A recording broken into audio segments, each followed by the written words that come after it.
de salut digital, conjuntament, aquesta jornada. Estem molt contents d'aquesta col·laboració. Jo crec que és el context és mutu, no? De la societat com per part del Cercle de Salut, i creiem que aquest tema que ho recordarem del professor que ara els presentaré i després de la taula, doncs és un tema d'absoluta actualitat i que ens ha de preocupar i ens ha d'ocupar els que d'una manera o altra estem vinculats en el món de la salut. I ja sense més dilacions passo, evidentment, a agrair-los la seva presència en aquest acte que un divendres a les 12 del migdia a Can Caralleu és tota una excursió, però evidentment la societat té la seva residència aquí, la seva seu social aquí, la societat de la salut digital, i aquí va ser l'acadèmia la que amablement ens va oferir les seves instal·lacions per poder fer l'acte, cosa que també agraïm conjuntament a l'Acadèmia de Ciències Mèdiques.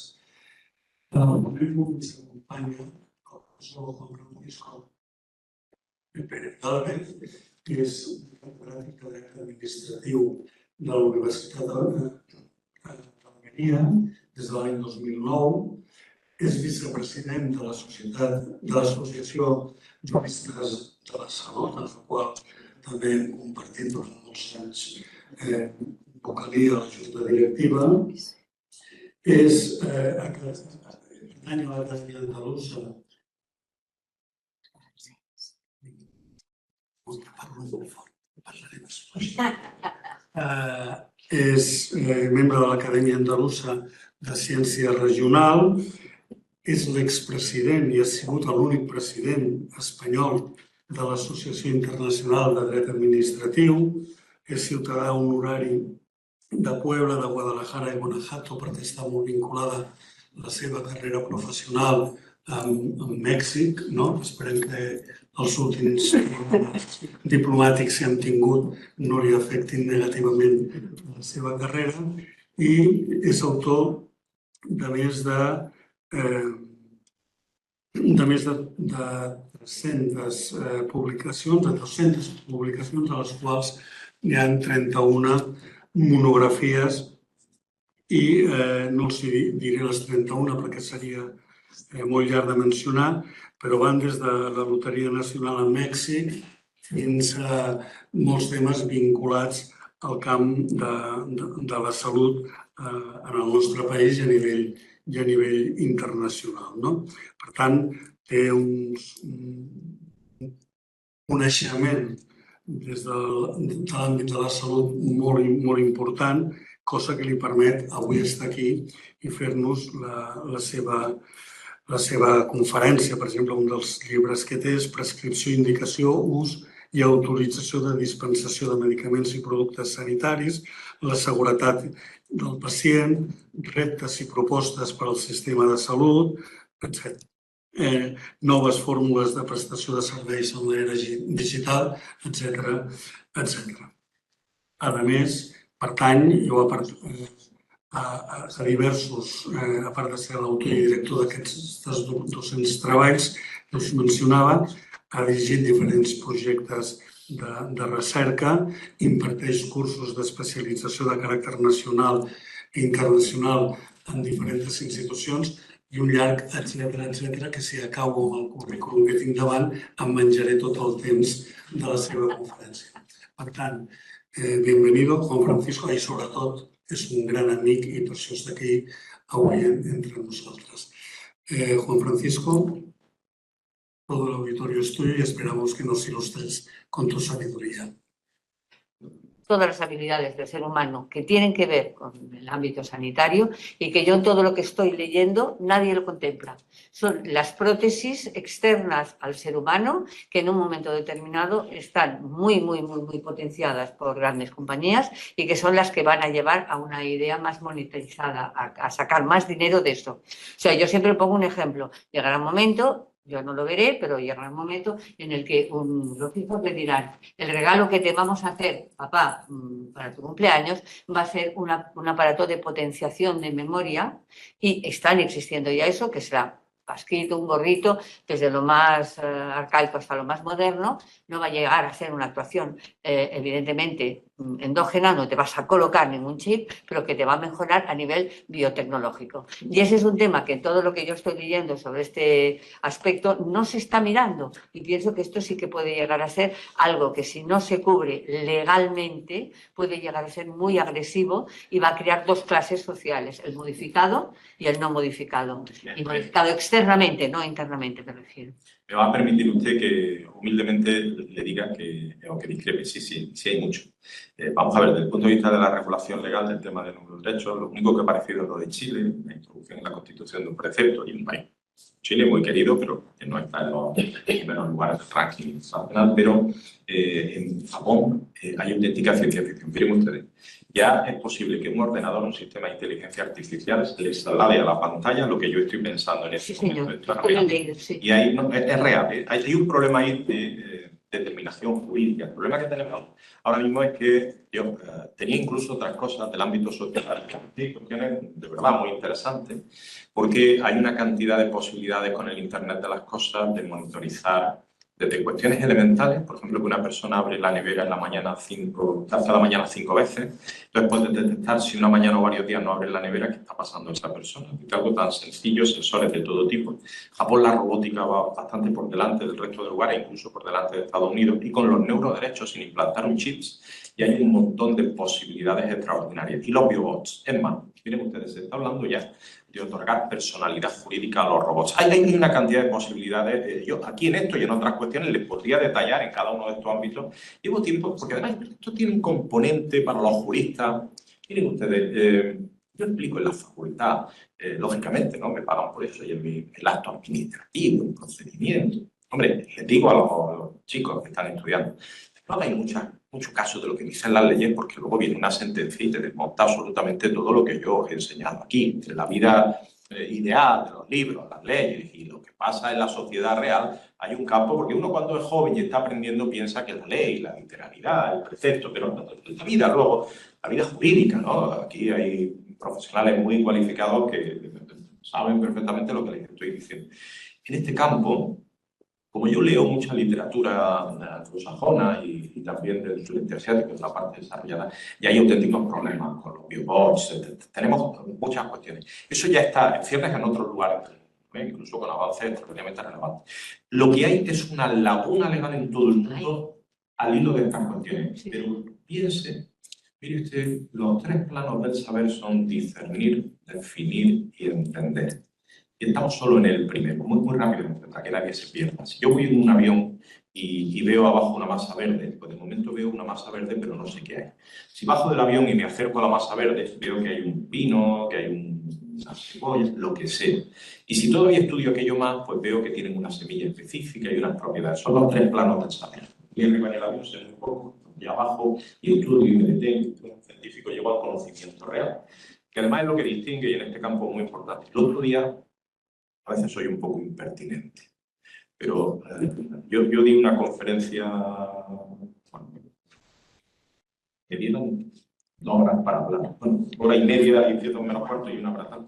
Y luego hubo una mesa redonda. Y cuando terminó la mesa redonda, en cuestión de edad y en cuestión de tal, se dijeron algunas cuestiones, no me gusta intervenir nunca, que tuve que precisar, pero una de ellas era que alguien que era relevante desde el punto de vista jurídico, con mucha fe, solo hablaba de la técnica, ¿no? Yo le hice una corrección diciendo, ojo, tenga usted cuidado porque está la ciencia, la técnica y la práctica. Y son 3 cosas distintas. Y expliqué ya por qué, y le remití una sentencia. Tengo pendiente el lunes, es que llevo un lío de semana de viaje y de compromiso, que tengo unas reuniones. Llegó este señor da fe que esta mañana de las 8 menos cuarto estamos con distintas cosas. Es decir, he llegado aquí, lo más descansado de este día es este rato que estoy con ustedes, que para mí es relajante, pero es que llevo un email de tal, que llaman, bueno, mil cosas.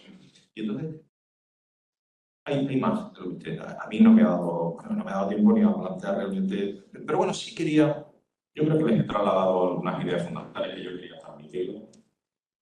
Y sí decirles que caminante no hay camino, se hace camino al andar y estamos en ello. Y además es una arquitectura donde los grandes lobbies privados internacionales están jugando un papel estelar sin que se note, como todo lo que hace que mueve el mundo, bien la curva. Pero hay una cantidad de retos jurídicos extraordinarios. Y yo estudio con interés lo que se hace en otros lugares, los más avanzados del mundo. Es una pasión. Por eso les decía que lo del acto administrativo está muy bien, pero ya me aburro un poco, ¿no? Entonces hace años que busco, porque al final la vida es buscar estímulos. Y también lo que me interesa son... Además, siempre he sido un investigador un poquito raro.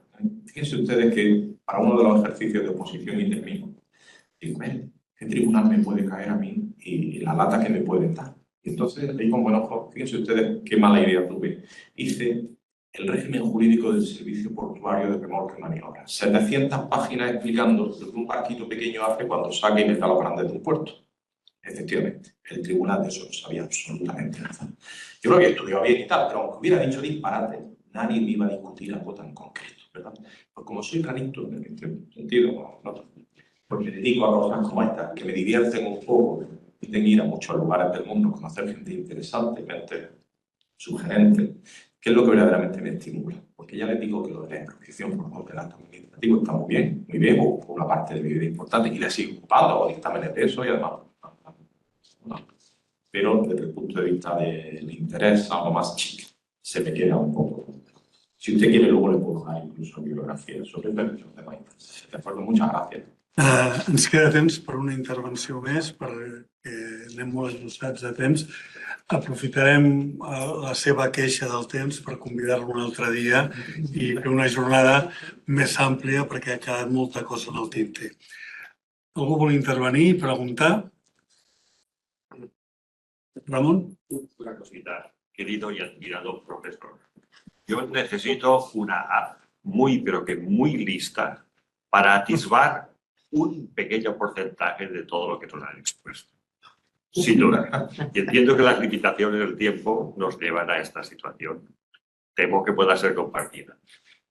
Pero esta cuestión me lleva, o me apoya en la idea de que todos estos planteamientos tienden un poco a tratar de imponer vallas al campo.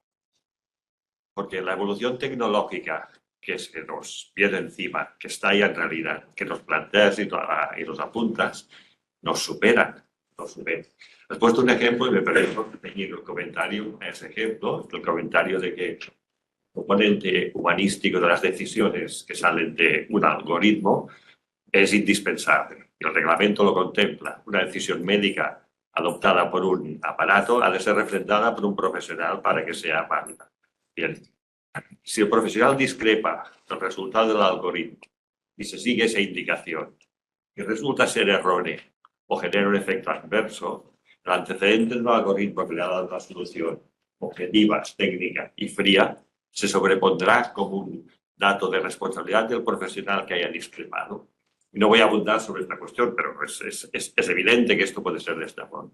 Quiero decir con esto que el profesional se equivoca tanto más que la máquina. El 100% de acierto no lo tiene nadie. La máquina tampoco, pero no pasará mucho tiempo que el porcentaje de acierto de la máquina vaya a ser superior a la del profesional.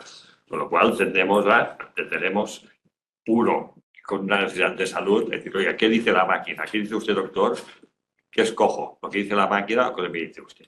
Quiero decir con todo esto que la dinámica tecnológica, científica, nos está sobrepasando. Yo temo y me inquieta, ya tengo una edad como para ver todo esto un poco lejano, de que tratamos de poner vallas al campo a una dinámica que a mí se me escapa totalmente. No sé a dónde vamos, pero sin duda, yo no sé, yo no lo veré, pero sin duda, por más textos y leyes que pongamos, están superadas. El reglamento de inteligencia artificial ya está superado. En la práctica no está. Con lo cual, ya te digo, yo solo transmito y explico mi inquietud hasta esta situación. Yo he recibido, claro, voy por muchos lugares explicando un poco mi conocimiento. Los abogados están preocupados por estas cuestiones y además es muy sugerente. Voy a intentar contestarlo muy rápido, pero hay dos reflexiones que son necesarias. ¿Qué sucede si yo facultativo sigo el criterio, como planteaba con muy buen juicio clínico, del programa de inteligencia artificial? Y yo discrepo parcialmente, pero el programa es fiable, tiene muchos datos y sigo sus criterios. Y nos equivocamos y el paciente tiene un problema.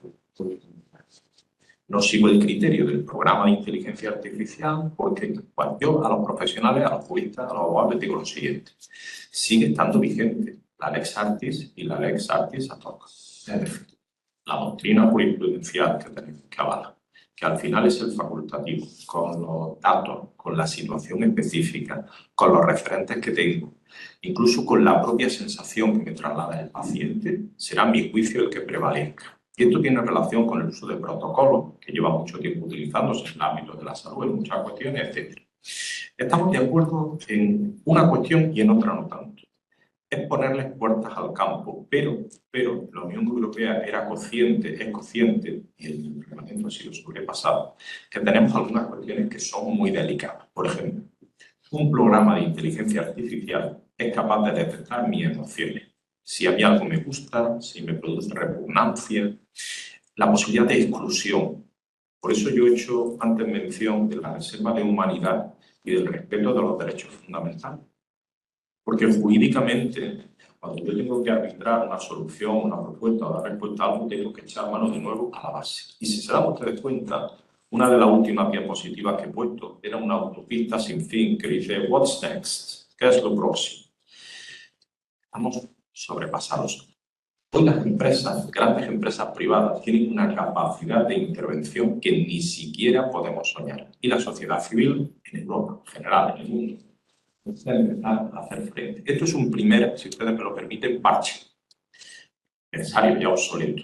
Pero lo que no queda fuera de duda es que las sociedades europeas, democráticas, y el respeto de los valores que para nosotros son esenciales como sociedad, necesitan ir abordando este campo que estaba totalmente libre. A mí me da miedo el espacio europeo de datos sanitarios, el uso secundario.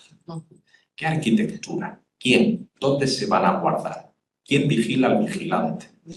Con la cantidad de intereses. Hay una arquitectura, yo no me he dado tiempo hoy, evidentemente, les traía ahí unos gráficos del mecanismo de funcionamiento, porque los gráficos nos ayudan a veces a visualizar. Y aunque yo hice Derecho, soy un hombre que hizo un bachillerato de ciencias, tengo la cabeza un poco manipulada, esto es bueno y malo en la vida, ya les digo que en alguna ocasión me ha generado algún problema, porque además intento racionalizar, pero cuando llego a una conclusión intento ser consecuente. Y esto en el mundo donde hay que ir con las corrientes dominantes a veces no es lo más diplomático, pero bueno, cada uno somos como somos.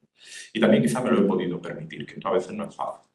Pero es verdad que tenemos que empezar a cortar. Hay sistemas en China de determinación del movimiento de ciudadanos, de cuestiones que afectan a las exclusiones, del tipo de asistencia que se hace, etcétera, que afectan a la vida de las personas, y hay que empezar a regular todo eso. Y lo primero es que la sociedad se acerque, que estos datos, que estos conocimientos, que estos términos, voy a hablar de las implicaciones jurídicas del metaverso, que es la plataforma de una empresa, ni siquiera una opción. Cada una de estas ramas que yo he intentado desgranar simplemente al principio, poner de un modo muy sucinto, y si me permiten ustedes, son temas un poco difíciles de entender, con algo de sentido pedagógico. Hay un trasfondo jurídico, hay un trasfondo de problemas que ya se nos están planteando en los juzgados, porque al final es la vida, y por tanto tendremos que recorrer ese camino, ¿de acuerdo? Lo veremos, porque va a una velocidad de vértigo. Tenía ahí, con esto termino, desde hace 7.000 años hoy, el problema que estamos teniendo es que los cambios tecnológicos y jurídicos se van produciendo cada muy poco tiempo. Al principio eran 1.000 años, 150, 90, ahora en 3 años, en 5. Tenemos algunas cuestiones, lo tenía también ahí, pero no, lo he saltado, de nanotecnología, de implicaciones de nanotecnología, artificial en el ámbito de la salud, con consecuencias jurídicas, es decir, de derechos, de problemas, que es verdaderamente impresionante. ¿Ha visto usted cómo a mí me divierten estas cosas? Nadie dudará en eso. Pero en fin, hoy no ha sido, ha sido muy gratificante y tal, pero que sin duda esto es un marco que da lugar a un análisis muy amplio. Gracias y además un placer. Unido a lo que dice Ramón, yo añadiría que a mí me preocupa mucho los profesionales en este caso. La sobrecarga, unido a la sobrecarga de trabajo, a los problemas profesionales que estamos teniendo en la salud, en los diferentes niveles de decisión, esto me preocupa muchísimo porque sea una sobrecarga legal tremenda. que aún no somos capaces de ver, pero imagínate que las equivocaciones y los errores que pasarán a vía legal. Eso es una sobrecarga que yo no sé cómo la vamos a poder gestionar y cómo podremos gestionar la falta de profesionales ya si le añadimos esa sobrecarga es un punto... Y algunas cuestiones más que ahora no citamos, pero yo le podría añadir a eso... bueno. Lo vamos a dejar aquí. Segur que ens ha obert la curiositat i que tots ens comprarem la monografia del professor quan surti publicada, on explicarà abastament el que avui ha sigut un petit spoiler del seu retorn. Gràcies, Juan Francisco.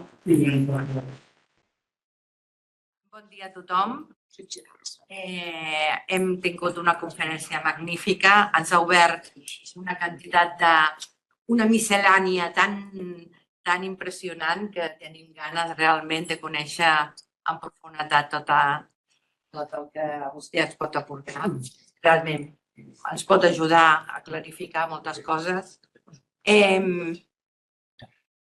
Bé, però abans de tot presentaré a tot l'equip que tenim aquí, que tots són molt coneguts, són persones especialment interessants. Ja ho podreu comprovar, els que no ho coneixeu, perquè segur que molts de vosaltres ja els coneixeu.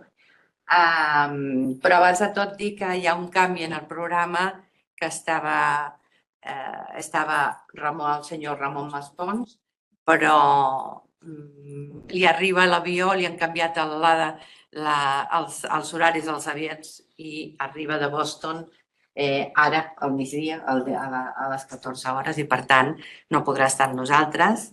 Però estarà la senyora Cristina Bustillo, en representació de l'administració també, i ara els presentaré a tots i molt amablement a última hora ens ha ajudat a tenir la visió d'aquesta administració, perquè la taula que estem presentant és una taula sobre transformació digital, però que volem tenir diferents visions i diferents perspectives.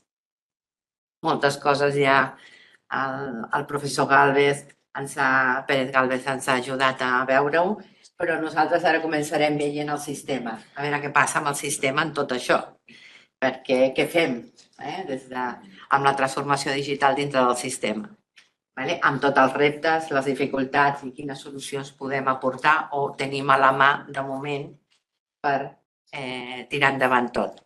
Us presento llavors, aprofitarem que us presentaré per ordre alfabètic i així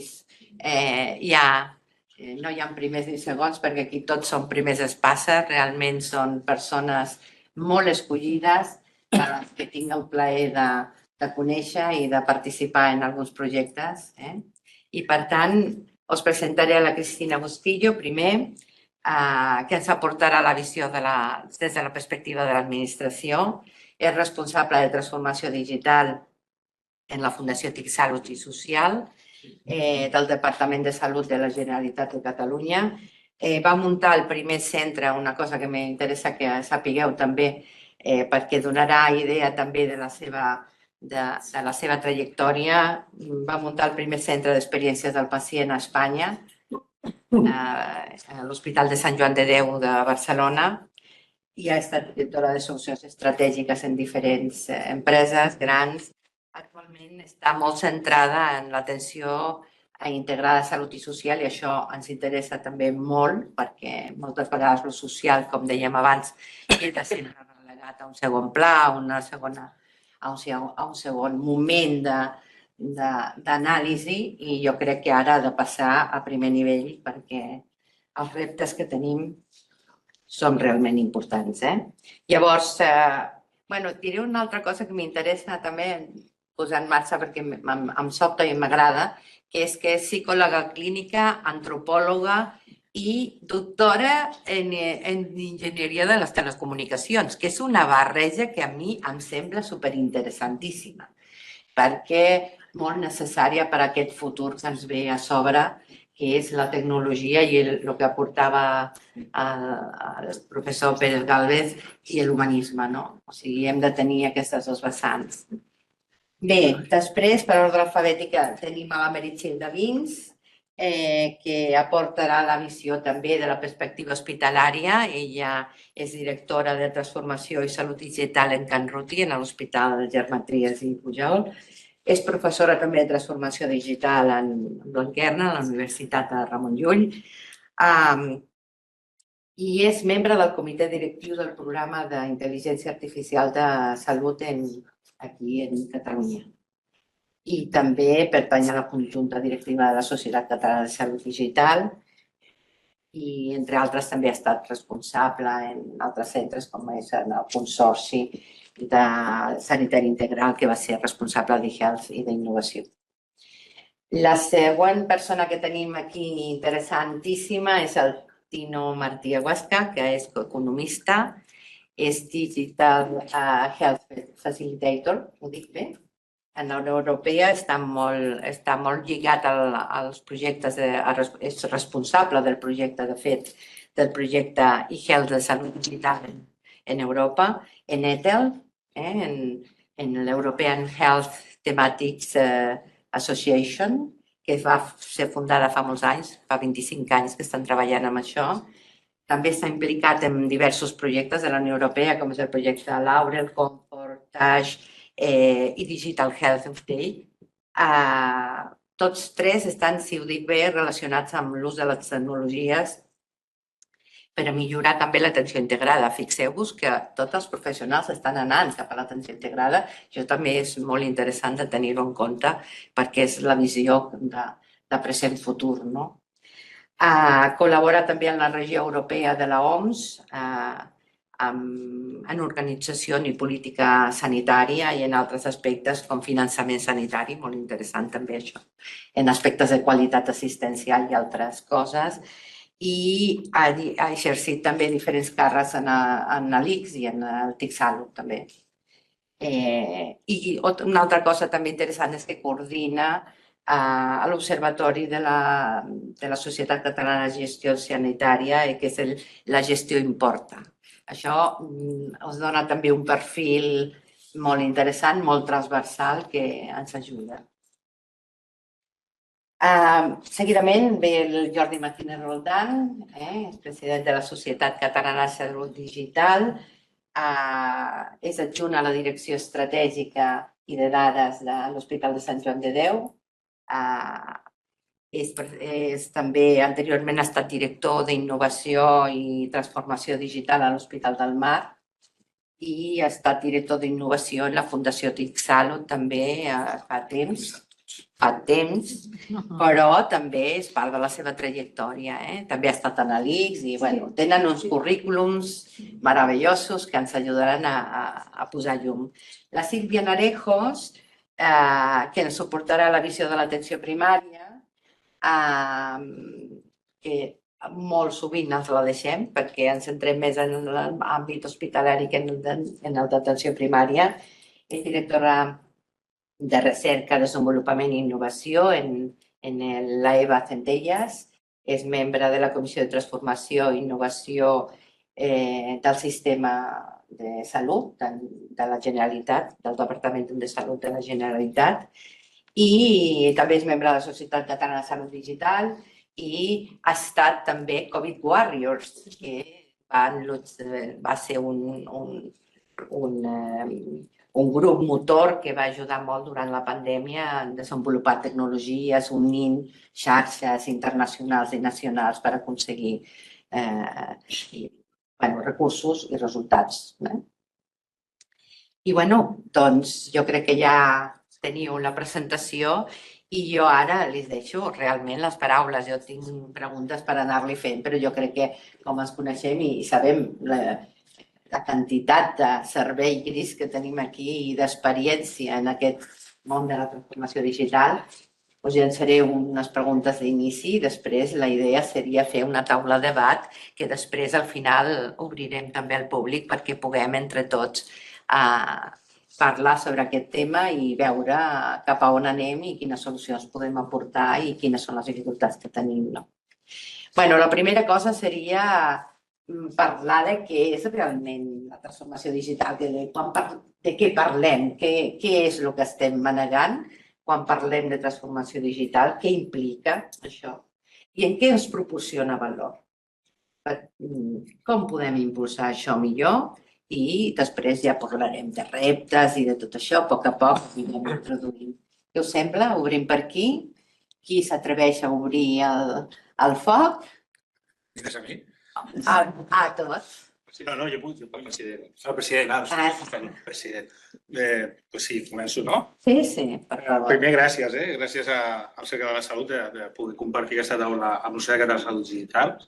Y yo no vengo, y disculpas al profesor porque he llegado tarde, pero no vengo de Boston, vengo de San Antonio y Vilamayor, por trabajo, que es lo que me pagan el día a día, y he venido corriendo con la moto, espero que estáis bien peinado y espero que no em posin moltes multes. No?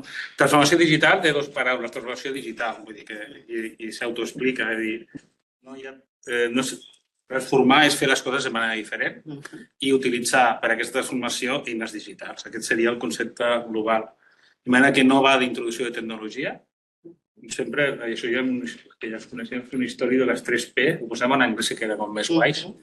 Va de procés, no? És transformar procés. I has de tenir una necessitat i aquesta necessitat és la que et fa de disparador per transformar i bàsicament està molt lligada a processos de tot tipus, assistencials, no assistencials, bla, el que vulgueu, a la vida quotidiana, a casa, no?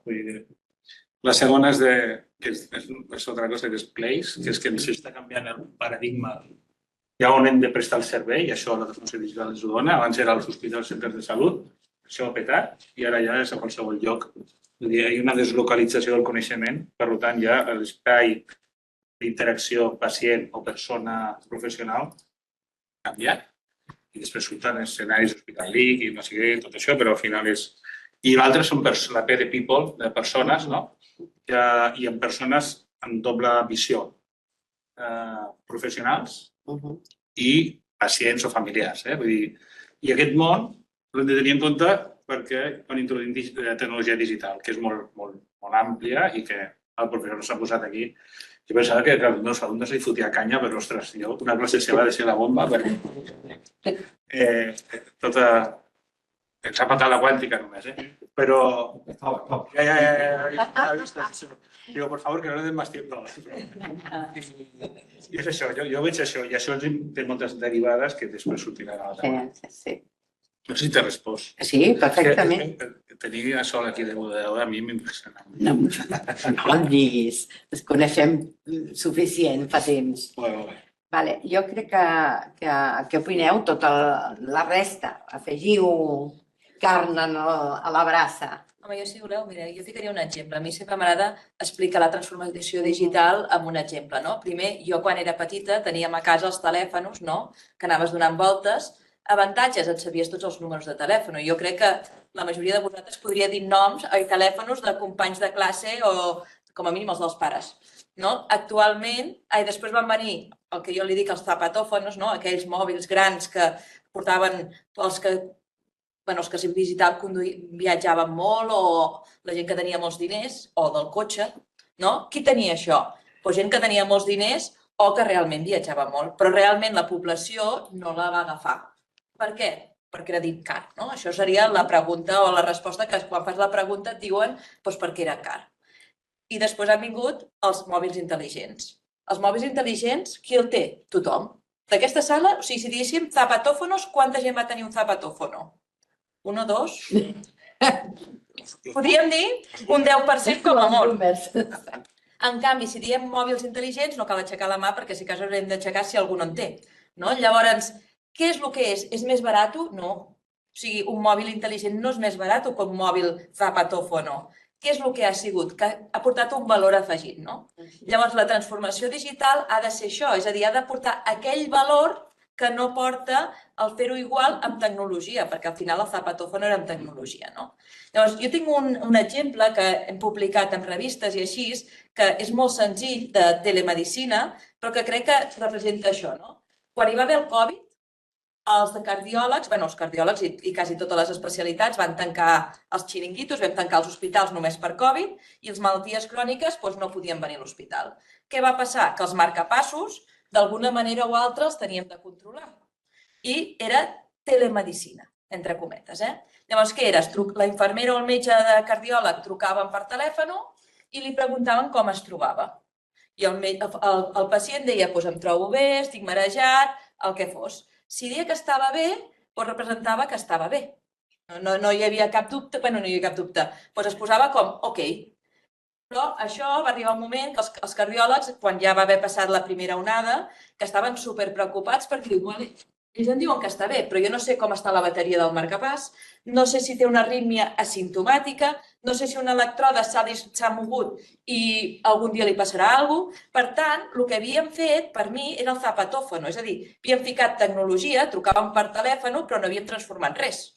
I teníem molta menys informació que quan venia la consulta, perquè, clar, no sabíem, el sensor del marcapàs no el fèiem. Llavors, què vam fer perquè fos com a mínim igual o fer una transformació per la mateixa qualitat? Doncs vam ficar tenim és un bloc d'obres, però bueno, ficat bonic amb enganxines. Llavors, el pacient ve amb cotxe, no surt del cotxe, va acompanyat del familiar i tenim un auxiliar que fa els sensors. Tarda 2 minuts a fer-se això. Llavors, la infermera truca i fa la trucada telefònica, però amb tota la informació. Llavors sí que podem fer una visita de qualitat. Per tant, hem canviat el procés. No hem fet el que fèiem per telèfon, sinó que, a part del telèfon, fem una altra cosa que ajuda a millorar la qualitat i aporta un valor. I això tothom està content. És a dir, el cardiòleg està content i el pacient també, perquè a Can Ruti tenim un problema molt gros, que és l'aparcament. Llavors no hem d'aparcar. O sigui, ja entra el Ruticar i se'n va perquè tenim una zona habilitada. Con lo qual, realment, la transformació digital és això. Jo sempre, quan busquem un projecte de transformació digital, hem de buscar l'iPhone, sempre dic. No hem de fer el que fem a distància, sinó què transformem perquè porti un valor. I això també fa que la gent ho adopti, que és un dels problemes que després suposo que parlarem. Totalment. En el meu cas, des del punt de vista de la primària, la transformació digital, primer de tot el concepte és tan holístic, estem a cavall entre la comunitat i els especialistes, els professionals especialitzats, aleshores és una visió massa holística, és un tsunami el que ens estan deien. I el tema principal és com ho podem operativitzar. I jo soc un professional que estic dins en una EVA, que és un centre d'atenció pública de gestió privada, que em permeten una mica de llibertat de moviments per poder fer més coses.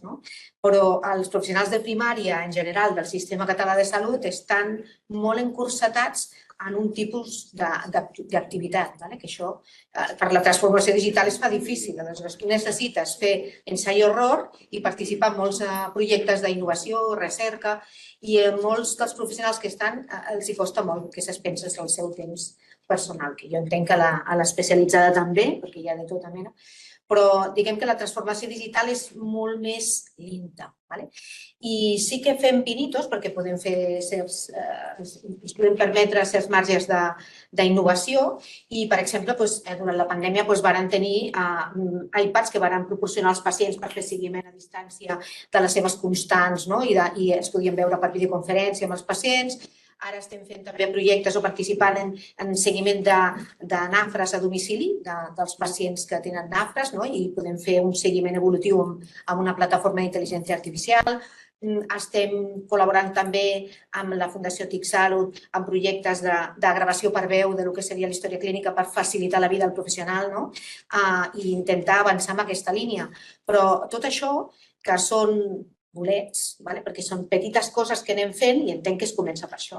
Jo crec que necessitaríem una regulació, i ja no parlo només legal, sinó que seria a nivell un restyling de què podem aportar als professionals d'atenció primària per avançar en tot el que seria la innovació i per créixer en innovació i recerca al sistema sanitari. Perquè estem formulats, el nostre ADN original és molt assistencial i estem encursetats amb l'assistència i les nostres agendes són assistència, aleshores, però la base nostra quan vam néixer, metges i infermeres érem científics. Som científics, igual que la resta. Alguns ens hem posat a visitar un poble i altres ho fem a hospitals o en centres de recerca. Però la idea seria que la transformació digital, que per l'atenció primària és un todo i és una holística perquè ens afecten moltes línies, des del registre a la història clínica perquè necessitem guardar molts datos igual que tothom, perquè si no després no podem explotar resultats, a la interacció amb el pacient, que s'escapen pels racons i no està regulat el tema de la comunicació per WhatsApp, però por cualquier puerta entran. Y es lícito porque yo no le puedo decir que no. Aleshores, hem de buscar com fem per donar més valor al sistema, i això també va en la línia d'aconseguir que els professionals es fidelitzin, que aguantin més temps i hem de posar més professionals a treballar, donar més valor al sistema aprofitant el que seria la vessant científica, i podríem col·laborar amb moltes més, igual que fem nosaltres per la nostra fórmula. En temes d'innovació, doncs podríem col·laborar amb moltes més o fer créixer el sistema més ràpid. És a dir, que la transformació digital, si en general el sistema s'està movent molt ràpida però és lenta d'implantació, a la primària ho és més. I està també dirigida des de dalt, amb el que no te dona molt marge de maniobra, no? Pots opinar, depèn d'on estàs, no tens poc marge de maniobra. Jo crec que això és modificable. Penso que amb bona voluntat s'ha de reformular com podem fer i col·laborar, perquè els metges de primària som metges igual que tots. I Tino, la visió europea, estem en línia en la visió europea, som un bolet aquí en el mig, com es veu des de la visió europea? Sí, abans d'entrar a la visió europea, simplement afegir a les contribucions que fèieu aquest component de resultat i de valor, que jo crec que acaba sent una mica el desllorigador de per què tenim èxit o no tenim èxit en la implementació. És a dir, transformem, introduïm tecnologia, canviem els processos, canviem els rols de les persones, però si no hi ha resultat de valor, no hi ha adopció.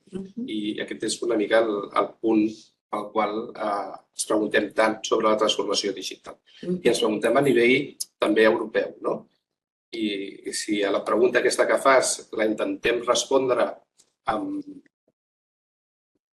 la legislació o la regulació europea, la resposta és una comunicació de la Comissió del 2018 que diu transformació digital del sistema de salut i d'atenció, aquí no sé si és ben social, health and care, depèn com ho vulguis traduir, i marca 3 grans pilars. El primer pilar parla de millorar l'accés a les dades de salut i capacitat de compartir. Llavors, si ens preguntes com estem, en aquest sentit, estem prou bé en el sentit que tenim accés a certa informació mitjançant la meva salut, cosa que en la major part de països no és així. Tot i que no estem conformes amb aquesta possibilitat i ens interessa no només això, sinó que les puguem descarregar i les puguem compartir, perquè si tenim un altre proveïdor que no és del sistema públic i volem compartir-ho, ho poguéssim fer, o si anem de viatge, que ho poguéssim fer. I aquí hi ha iniciativa amb no sé si és pública ja? Sí.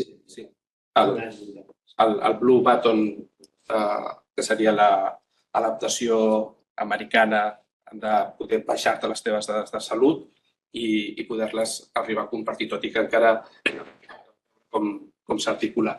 Que és exactament un dels desplegaments, i ara entraré amb el de l'European Health Data Space, que li diuen el Yellow Button. Li canvien el color al botó, però la idea serà la mateixa i ho volen propiciar mitjançant la meva salut europea, que es diu My Health EU, que no ho tenim materialitzat, però que està dintre del marc de l'Espai Europeu de Dades. Per tant, la resposta en aquest primer pilar és que estem prou bé. El segon pilar seria, en el fons, el de l'ús secundari de la dada per recerca, planificació, etc., que això és Espai Europeu de Dades. Nosaltres, a nivell català, mitjançant el projecte VISC fa molts anys, PADRIS actualment, doncs hem fet aquesta aposta i se'ns ha arribat a superar certs obstacles, tot i que encara està pendent de reviure el lligam aquest amb l'Espai Europeu de Dades. Per tant, una posició interessant també. I en el punt que és falta de coneixement de la proximitat de la realitat dels centres, seria el tercer pilar, que és totes aquelles tecnologies que ens ajuden a millorar la interacció entre professional i usuari dels serveis i que fa que s'impliquin més, que és aquest procés d'utilització en general de tot, però que a nivell de prestació de serveis no sé si tenim els instruments o alguns instruments, tipus consulta a l'atenció primària, el tenim, desconec si s'està fent servir o si s'està fent servir suficientment bé, però de cara a futur la cosa anirà per aquí. Sortia un article molt divertit al Catalyst del New England aquesta setmana passada que deia que als Estats Units estan creant una nova especialitat que és intoxologist, que és l'especialista en gestionar la bústia de l'e-consulta. No necessàriament ha de ser un humà, però algú que gestiona tota l'entrada de demanda per part de l'usuari i que filtra aquella demanda perquè el professional respongui amb allò que sigui prioritari o que respongui el professional que estigui adequat per a aquell tipus de demanda. Per tant, aquí poso un interrogat també per desconeixement del que està succeint en el dia a dia, però crec que aquí hi ha un terreny de creixement important i aquí en altres països sí que estan més per davant en la digitalització de la relació professional. Això vindria en línia amb les necessitats d'organitzar rols, d'implicar nous professionals que encara com aquest no els coneixem encara perquè els estem ara, per les necessitats, estem construint aquests nous rols, no? I tot això és una altra part que tindríem molt a dir en el sistema, perquè també trobem moltes resistències al canvi dels rols dels professionals actuals i això implica que la introducció de nous rols sigui més complicada i això hauríem de facilitar-lo també des de l'administració, veritat, Cristina? El paper de l'administració, com ho veus en la transformació digital? Sí, a veure, parlar del paper de l'administració són molts i molts estem aquí. De fet, tenim aquí el Jordi Galdà del CECITIC i des del CECITIC és d'on es lidera també tot aquest procés de transformació digital. Per la part que ens toca més a nosaltres, i també tenim aquí el Carlos Gallego, de la transformació digital a la Fundació TIC Salut. La Fundació TIC Salut estem aquí, com deies, TIC Salut i social, o sigui, per donar suport i acompanyar en aquests processos d'innovació i transformació digital quan comencen, quan arrenquen, quan són innovacions que volem tastar o pilotar, estem acompanyant amb aquesta posta en marxa. Heu esmentat abans algun dels bolets, projectes que fem de prova de concepte per identificar, validar hipòtesis de necessitats. Aquí parlàvem del valor, abans d'implantar processos de transformació digital que, com al principi, podien ser una mica technology driven, garantir que realment estem aportant valor, estem cobrint necessitats reals i com això pot escalar i com es dissenya conjuntament aquests processos d'escalar.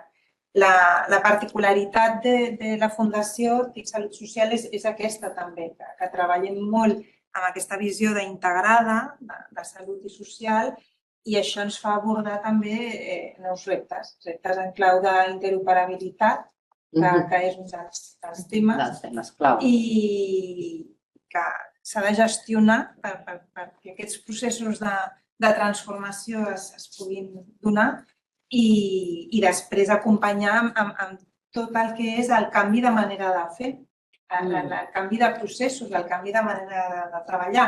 Abans parlàvem de nous rols, però no és només nous rols, sinó equips que abans treballaven de manera silòtica i aïllada, doncs com acompanyem perquè els processos siguin diferents, l'experiència pel professional serà diferent i també pel ciutadà.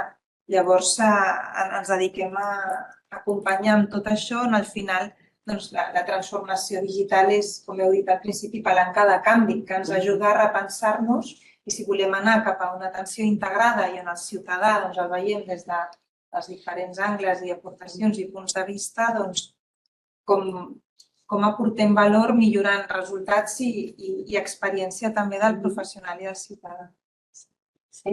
Jo volia afegir una cosa, que parlàvem del valor i crec que moltes vegades hi ha un biaix important que repercuteix com a barrera, que és que tots mirem que sigui centrat en el ciutadà, centrat en el pacient, que millori el pacient, no? I no tenim en compte els professionals o diem, no, els professionals ja els direm què han de fer. Això és un error garrafal, perquè s'implanti tothom hi ha de guanyar. Si no hi guanyen, jo no faré aquest valor. O sigui, mentre fem el pilot el faré, però després tornarem al normal. Això, hi va haver un exemple que a mi m'agrada que vam tenir a Can Ruti, hospitalització a domicili, donàvem uns controls amb uns aparells i una monitorització. I vam fer un estudi perquè tenien com a objectius que tenien de ficar el 90% dels pacients o un 80% com a DPO i això ho complien. Què passava per això? Que hi havia equips que tenien un 100% d'adherència i equips que tenien un 0%. Tots estaven ficats i tothom complia els objectius. Llavors vam començar a rascar una mica què passava, no? I realment el problema era la satisfacció dels professionals o si s'ho creien o no. Aquells equips que es creien que això servia, doncs li deien al pacient, ostres, és que això em va molt bé, em serveix, o quan anaven a visitar-lo, he vist que m'has dit no sé què, els altres no deien res, o, bueno, si ho vols, aquí ho té.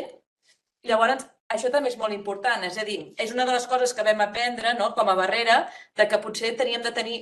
L'objectiu no és ficar una DPO, sinó que hi guanyin alguna cosa. Llavors sempre s'ha de buscar què hi guanya el professional per poder-ho implantar, si no costa molt. Tot això està molt lligat a una de les meves interessos, per dir-ho d'alguna manera, en tot el tema de la transformació digital, que és si estem realment preparats per al desplegament de la transformació digital i no només el sistema, sinó els professionals, la cultura. Tenim cultura d'innovació realment, tenim cultura de transformació.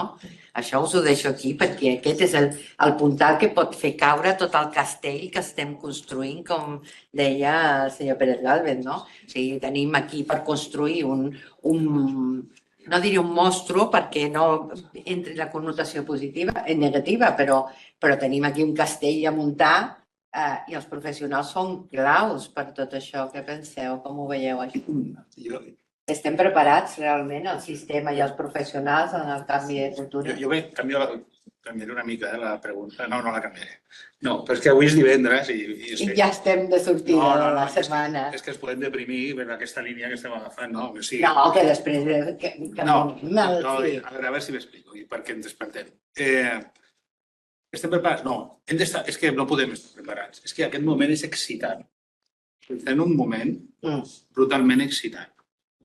I això ve de l'última tecnologia de fa 2 anys, que és la generativa. Ja sé que ara diré per què, perquè s'ha canviat tot, s'ha petat el cap i es canvia tots els models. Perquè en l'altra ja, fa 50 anys que s'està fent, però aquesta s'ha canviat tot el model. I ara tots, com hem fet una adopció d'una tecnologia que no sabem cap on es portarà, no tenim ni idea, que està cada 6 mesos amb els nous models canviant tot. No pensa encara, perquè és un model de llenguatge que encara no pensa, però le queda poco. Però que va molt ràpida. Clar, diu, estem preparats? No, ningú està preparat, ni els pobres juristes no estaran mai preparats, perquè no poden. Perquè quan jo encara... Ahir m'estava intentant explicar la quàntica, com funciona l'ordre quàntic, no vaig entendre la meitat del que m'explicaven. Vull dir que no poden estar preparats. Però una peça d'optimisme a Catalunya, i parlo de Catalunya no per fer... sinó perquè és el que conec, més, la resta no ho conec tant.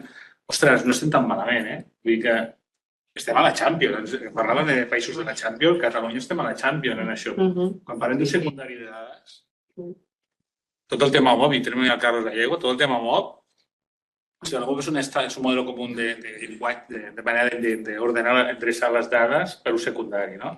Doncs estem molt bé, Vull dir que som 2 països que tiren més. Vull dir, això què vol dir? Que podrien utilitzar aquestes dades per fer recerca, per fer models, per fer sandbox, això que sortia aquí, que això no tots els països ho poden fer. Vull dir que jo crec que el fet que Catalunya hem tingut un sistema fragmentat amb no sé quants sistemes, que la Galdà no sé si ha marxat ja, però que costa molt el tema d'interès dels sistemes, s'ha donat un avantatge competitiu respecte a altres regions europees que no ho tenien. Vull dir, això és positiu. Més coses. Ostres, jo crec que estem posant les piles en coses i jo vull llançar una peça d'optimisme i que aporten valor. Amb la Fundació TIC Salut estem allà a punt de treure una cosa que ens permetrà tenir 30 hospitals d'Espanya federats amb l'ús de les dades. Això què vol dir? Que podem fer atenció integrada, en aquest cas per pediatria, és el que em guanyo la vida ara, per pediatria amb malalties rares. Vull dir, perquè tindrem 30 hospitals i farem que el malalt no viatgi, sinó que viatgi la dada. I farem que el model 360 estigui ben lligat. Vull dir que més coses, no? Estem molt bé. Tenim moltes coses a fer. I a mi m'encanta atencionar els juristes, els de legal. Per què? Perquè si el meu delegat de l'hospital està tranquil, és que jo no estic fent la meva feina. I després els professionals, és cert, i ara ja ho deixaré, però jo estava al mar on fer un estudi, no? L'adopció del tele, el que diem, el teletubi, de tot el tele, estava millor valorada pels pacients que pels professionals, des del punt de vista de satisfacció. Però és normal, és que els que es traccionaran a nosaltres el canvi seran els propis pacients, perquè el món està allà, Vull dir que... I estem parlant de que no, els nativos digitals, però jo que ja seré un crònic d'aquí uns pocs anyets, m'aneu a lo digital, Ja demanaré que al meu centre de primària no em diguis... Jo soc metge de família, Vull dir que no em diguis... Hòstia, ja puc connectar... Vull dir que queda molt per fer, però... I repito, i ara ja acabo el rotllo. És que estem en un moment superexcitant. Des del punt de vista... És una... Quan tu mires l'evolució de la tecnologia, hi ha certes tecnologies que han canviat el paradigma, no? El foc, la roda, el no sé què... I ara ens ha passat, estem visquent aquesta, que és tot el model aquest d'IA generativa, estem al mig i estem perduts, però ja tenim mapes, els estem fent, però és millor dibuixar-los des d'allà. I no, podria estar fent. Era una mica replicar-te la pregunta, perquè diu, estem preparats per la transformació? No és que estiguem preparats, és que ja ha passat, la transformació ja ha passat. I agafant l'exemple de primària que tenim proper, jo recordo estar a l'Institut Català de la Salut el 2001-2002, on havíem d'informatitzar consultes. I quan em van dir que m'havia d'encarregar d'informatitzar totes les consultes del Baix Llobregat Nord, jo vaig pensar, hòstia, tindré problemes, perquè la gent em rebutjarà. Tot el contrari, tothom va dir endavant i la introducció del que feia la consulta, l'ús de... En aquell cas era OMI en algun cas de CAP, després va ser tot de CAP, l'ús del CISAP mateix, això és digitalització, és transformació digital. Sí que és cert que és una transformació que està gaudint de forma directa el professional i el pacient de forma indirecta i no ho veu, no? I en el cas de la telemedicina doncs seria diferent, els dos la viuen, però potser un la pot patir més que l'altre. Però el que vull dir és que tot això sí que ha passat i sí que és cert que estem davant d'un repte molt bèstia, que és la d'intel·ligència artificial, i que, com bé tancaves la sessió amb Sant Juan de la Cruz, no hi ha radar en aquest sentit, no hi ha manera d'entendre. És la noche oscura de Sant Juan en el tema d'intel·ligència artificial. I aquí sí que... Perdona, pero hay una cosa curiosa, o sea, ahora hay una tecnología, digo ChatGPT para simplificar como modelo de lenguaje, que está al alcance de todo ciudadano, y ya están haciendo una cosa, que se cojan un informe y se lo meten allí y le preguntan directamente en lenguaje natural que les diga cosas. O pueden coger una placa y meterla y que les diga cosas. O sea, esto no lo teníamos antes. Esto ha cambiado muchas cosas. O sea, esto es una cosa que todos los profesionales de la salud nos tenemos que plantear, que eso está ahí, que ya no es que nos tengan que pedir, sino que tienen acceso a su cosa. Nosotros, por ejemplo, en el hospital hicimos una cosa que es cómo podíamos... En una tarde nos encerramos con técnicos, como decías tú, de los roles, con la Fundación 29, y estábamos probando cómo un informe de genética lo podíamos transformar en un lenguaje entendible para el familiar. Porque una forma de genética no... O sea, si eres un genetista no entiendes una fava, no sabes qué te está diciendo. Y, en una tarde... Llegamos a una prueba de concepto bastante interesante. Claro, esto en 4 días, coges allí 4 prompters de estos que sean familiares, como hicieron con el do it yourself, ¿os acordáis? ¿No? Es decir, diabéticos que no había asa cerrada con la bomba, se juntaron y como había ingenieros, hackearon la bomba de Roche y montaron y cerraron el asa. Hasta luego Mentoren ya sacó la suya y tal, pero ya había todo un movimiento mundial del do it yourself, donde los ingenieros que eran pacientes o padres de pacientes lo pusieron al servicio de otros. Es decir, ojo, que nos pueden pasar por los lados, que no estamos solos aquí. És important, també. Doncs, després de tot el que hem mogut ara, quins serien els principals reptes des del punt de vista vostre perquè la transformació digital pugui avançar a un ritme adequat i que sigui econòmicament sostenible, perquè aquest és un altre, no? Ja ho apuntava també el ponent, no? Perquè això és un repte també gegant a nivell de finançament, d'on surten les peles. Aquí també podríem parlar de la col·laboració público-privada, si és necessària, si no, podem sortir-nos en tots aquests reptes sense col·laboració público-privada. Jo diria que és inviable absolutament, perquè ens mancaran peles i tot amb la col·laboració público-privada per finançar certs nivells de projectes, no? Ho deixo aquí. Aneu estirant de tot això. Reptes, coses que podem... Per exemple, des de la vessant de primària, que es parla molt de que si s'ha d'invertir el 25% i això, crec que s'ha d'aprofitar, que s'ha d'arribar a això, però no per fer el mateix, sinó per fer més coses. I més coses poden estar lligades amb el tema de participar en el tema de la innovació. Jo crec que el tema de la innovació l'hem de veure com algo sistèmic i algo que, igual que ho tenim, jo què sé, jo m'imagino, la fàrmaco la tenim integrada al sistema de salut i és algo privat perquè les entitats o sigui, els laboratoris són privats, però tothom utilitzem fàrmacs perquè els necessitem, i diguem que s'ha professionalitzat al màxim el que és la recerca en fàrmacs i està integrat, la recerca no, però l'ús està integrat en el sistema públic de salut perquè utilitzem fàrmacs i es paga. La innovació hauria de ser el mateix, s'hauria de professionalitzar i s'hauria d'integrar també i haurien de col·laborar tots. És a dir, i la primària, torno a ser reivindicativa, no és una negativa, jo veig molta oportunitat.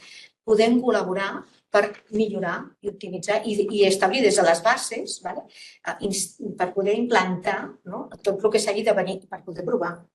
És evident, no hi ha el camí fet, com dèiem, per la qual haurem de fer coses noves i haurem de trepitjar carreteres noves que algunes potser no estaran prou bé asfaltades i altres que sí, però això haurien de fer-ho de manera sistèmica tothom i aprofitar no només un Anarejos, que està un poc loca i que m'agrada també treballar els caps de setmana i també em provoca problemes, treballar els caps de setmana, sinó que tots es poguessin implicar amb el seu tros de cervell, que tots som científics, torno a reivindicar-ho, i no només els metges i infermeres, sinó tots els rols que tenim dintre dels equips de primària, per no del meu cas. Que jo tinc també un equip de primària, hi ha 2 companys aquí que també són rols, un matemàtic, un biomèdic, són rols molt atípics que no són habituals de tenir dintre d'un equip, però és que tenen la seva raó de ser i m'ajuden, i no tot ha de sortir del meu cervell ni l'haig de fer jo tot, perquè solo tengo 2 manos i una cabeza. Amb la qual hem d'aprofitar que el sistema de salut, primer, és molt divers, segon, utilitzar la part privada, no només la part pública, que forma part del sistema de salut mal que no es pese o bien que no es pese. I això no és un problema, és enriquidor. Els meus pacients venen sencers a la consulta i han anat a la privada i a la pública, però a mi em venen sencers. I jo els haig de donar una resposta amb el que em porten dels 2 cantons. Doncs això jo crec que el sistema s'hauria, jo no digo integrar-lo, la paraula integrar és molt dura, no dic integrar-ho per tot, però hauria de ser un model, el català, és que tenim, dius, estem preparats, tenim les bases, tenim tot, tenim professionals de tot tipus i tenim l'empenta i tenim a la part pública i la part privada, tenim de tot, el que passa és que no el connectem, esto no se connecta. Hem de buscar com podem connectar-ho i estimular que tots els que formem part del sistema de salut i social puguem tirar endavant el nou model que s'ha d'establir des de la base. Hem de ser valents i inventar coses noves per fer el mateix. Jo sí que m'agradaria afegir que jo crec que és una cosa que reflexiona molt poc amb la digitalització i si és escalable o no és escalable i tots els diners que costa, no? Des de que tenim mòbils, quantes fotos teniu que no sabeu que teniu al mòbil o en feu 50 de la mateixa posició i no les netegeu? És a dir, aneu acumulant, com que ara els dipòsits poden ser màxims, i això passa en transformació digital. Què vull dir amb això? Que també, jo crec que els metges i les infermeres hem de tenir clar quines són les indicacions. Que això és un problema que a vegades la privada o la startup o el que sigui vol vendre, mira, podràs prendre l'atenció cada segon. I la pregunta és, i per què jo vull l'atenció cada segon? Llavors, tindrem moltes dades, digo, vale, i per què? Llavors, aquí hi ha problemes grossos que crec que també hem de mirar on fiquem els diners o què volem. Si no es necessita, per què necessito saber això? Perquè el problema després ve és qui se les mira. Si no te les mires perquè les vols un cop a l'any o un cop a l'hora, què passa a les que no has mirat? És a dir, un pacient que tens a casa, per exemple, i li poses un rellotge per freqüències o tensions o pel que sigui, segons què faci a casa, pot pujar o baixar la tensió. Llavors, això ha de ser algú que ha de contestar aquesta alarma, però si no contestes, per què penses? Intel·ligència. Se pot posar intel·ligència. Bueno, però saltarà. Esto es un poco Ja, però què sortiràs? Això és a córrer en bicicleta, fiquem una cosa que es pugui dir. Es posa a córrer en bicicleta i et puja la tensió a 200, té una arrítmia o no té una arrítmia. O es posa a dormir a les 2 de la tarda quan no hauria de dormir i li baixa a 30. Però després fa un paro. Al cap de 3 dies que ha fet aquestes coses, et fa un paro. Llavors els juristes et poden dir, el jutge et pot dir, ensenya'm totes les dades. Ah, doncs que la intel·ligència no m'ha avisat. Claro, llavors de qui és culpa? Això és escalable, a part que gastem molts diners fent això. Llavors jo crec que una de les reflexions que hem de fer com a clínics és per què ho necessito. Jo soc cirurgiana i sempre m'han dit que el millor cirurgià no és el que té millor mans, sinó que és el que indica millor. És a dir, s'ha d'operar quan s'hagi d'operar i amb la cirurgia que s'hagi de fer. I una mica amb transformació digital ha de ser igual. És a dir, necessitem les dades que necessitem i no més de les que necessitem. Jo discrepo. Ja, bueno, ja ho sabem. No, Que són visions diferents. Bé, jo és que parte de mi sueldo va lligat al tema de les dades. Exacte, això. Entonces, contra más mejor. No.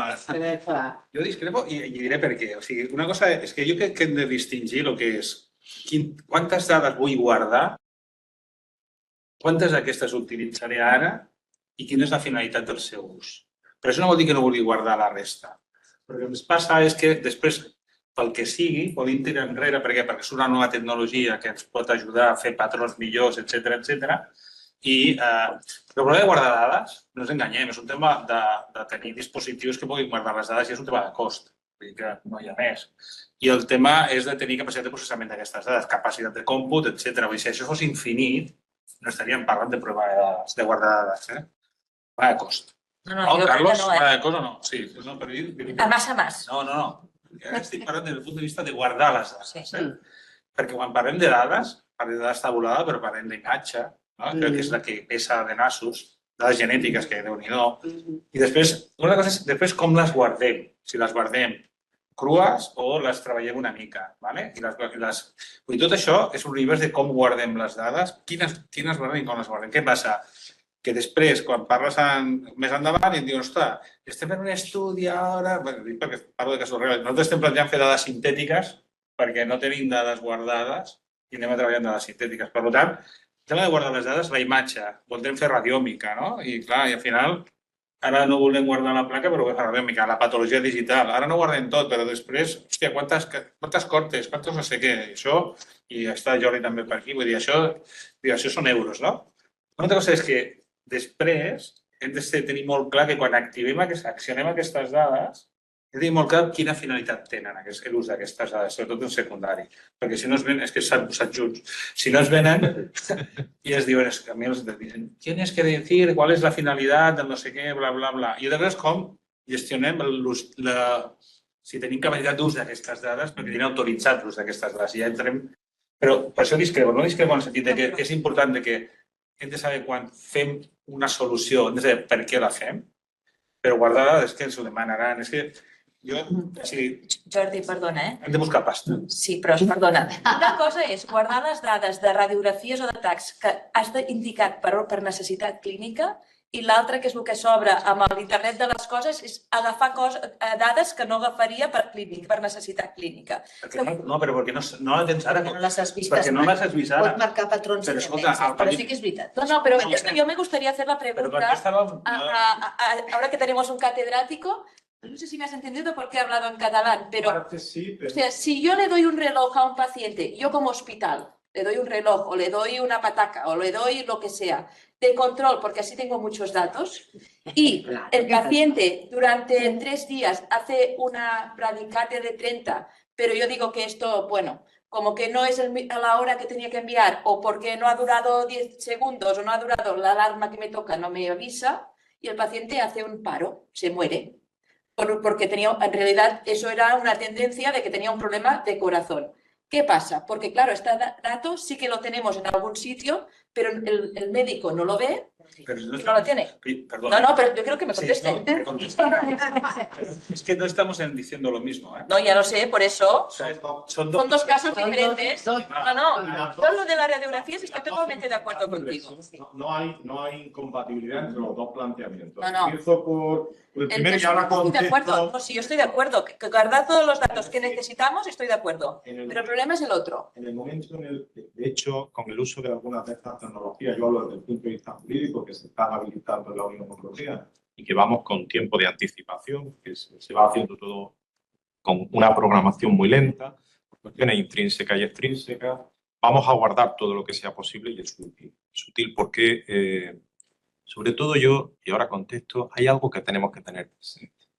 La práctica ahora mismo estamos en un contexto electrónico, pero no digital. El digital supone que el propio sistema aprende, mejora y es prospectivo. Y claro, para mí es muy ilustrativo, muy interesante, estoy aprendiendo mucho de qué sucede en la vida real, clínica, organizativa, etcétera.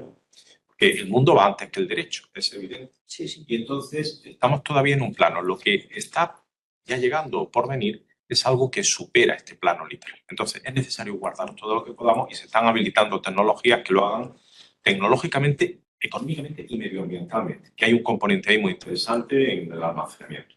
Vamos a ver, necesitamos cambiar desde el punto de vista jurídico las transformaciones del sistema, porque en el momento que yo tengo todos esos datos, yo puedo pedir responsabilidad contractual, responsabilidad civil en su caso, porque efectivamente lo que estamos haciendo es habilitar que yo tenga una continuidad y un control total y absoluto y prevenir, es decir, no he hablado de la customización, es algo que se está empezando, que es más allá de la personalización en virtud de la característica incluso psicológica del paciente. Es la primera vez que conozco a una psicóloga clínica que además es ingeniero, me parece fascinante. Eso es algo... perdón, sí, disculpas. Entonces yo como abogado tranquilamente a mi cliente voy a conseguir que aunque fallezca la familia obtenga un resarcimiento económico en el ámbito público o en el privado, me da igual. Voy a hacer solo dos consideraciones. No quiero intervenir porque para mí es muy interesante escuchar y aprender. Dos consideraciones. La primera, no tenemos todavía un desembarco empresarial para ofrecernos productos. Eso es lo que va a hacer que se dispare la habilitación de todas estas posibilidades. En Estados Unidos la situación es algo diferente. Hay centros en Walmart que están ofreciendo a los preparados. Segundo dato. Tenemos que hacer lo que podemos ahora, pero hubo una cuestión interesantísima. En 1937, hace casi 100 años, la Academia Americana de Ciencias reunió un grupo de expertos de distintas tecnologías, los más avanzados de ese momento, para que predijesen, diseñaran lo que iba a suceder en el futuro. Los más brillantes del mundo. Y no fueron capaces de prevenir, Fleming ya había inventado la penicilina, las posibilidades de los antibióticos, un transistor, los vuelos a reactor, la energía nuclear. Es decir, los grandes cambios económicos, científicos, políticos y culturales que han marcado el siglo XX. Con esto, ¿qué quiero decir? Que esa autopista que yo ponía en una diapositiva, porque vi la imagen y me hizo gracia, digo, esto representa perfectamente, bajo mi humilde concepción, todo esto es opinable, es un componente también a tener en cuenta. ¿Qué he visto en el norte de Europa? Que no lo he dicho, que están como nosotros. Hay experiencias muy interesantes.